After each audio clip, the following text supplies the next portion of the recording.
The first things you want to do is make sure all your friends are ready to go, buckled in, so if there's an avalanche or fall, they can quickly come get you.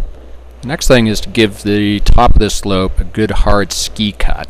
Can't see it, but I'm kind of bouncing as hard as I can, trying to get this slope to pull out, if it is going to pull out.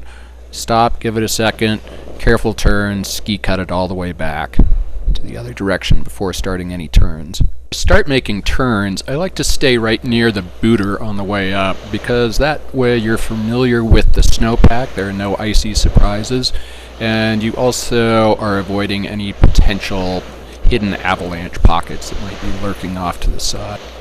Skiing conservatively here, that way if I hit an ice patch or fall, I'll have a lot in reserve and be able to use that extra energy to pull out of an unforeseen situation. I'm also trying to be as smooth as possible, which just stresses the snowpack less. I'm looking for a safe spot to pull over and regroup, and what I like about this is that rock we just passed, because that is going to force subsequent skiers to stop below me rather than above. When they stop above you, they stand the chance of triggering a pocket or falling on you. Now, through the magic of video, the other skiers have passed me while I stopped and watched them, and I'm now bringing up the rear, whereas before I was in the front. You can see the ski tracks off to the side, so I have a good idea of what the snow conditions are going to be like. I'm kind of looking down the chute. I can see that the main barrel of it is clear as far as avalanches go. There's a couple people off to the side. I'm skiing a little bit off to the side, both for fresh snow and also to avoid the slough, which you can see coming in. So now I'm passing these guys.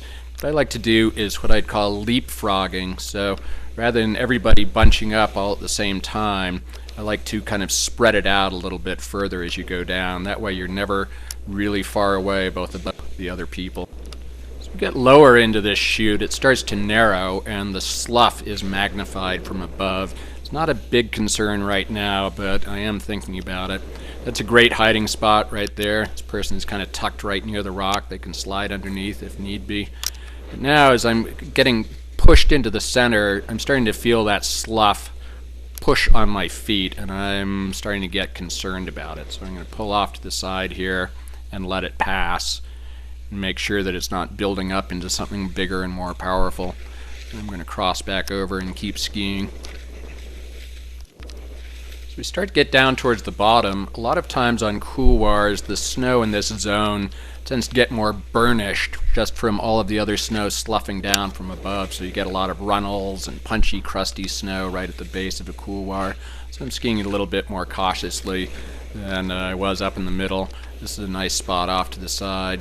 Crossing back under, I'm going to pull over here. This is a nice spot. Check back up hill, make sure nothing's coming down on top of me. Now I'm going to pull over here and regroup again. Leg smoker. Something to think about when you are transitioning from a steep, say 45-degree chute, onto the relatively mellower apron below is that you're crossing through prime avalanche terrain angles as far as maybe 32 to 38 degrees, and it's also had a lot of loading from slough.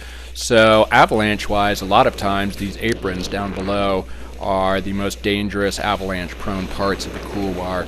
The very top, where it gets a lot of wind loading, can be very dangerous, but the bottom, when you're kind of letting your guard down, can be bad. Now we've kind of drifted down into the 20-degree range, so this is just good fun skiing to kind of finish it up with. But I also like to keep a lot of speed and really move out as far away from the avalanche slope up above as I can. So I'm going to keep continuing down here, pulling my way across the flat until I'm hopefully well away from the strike zone from above.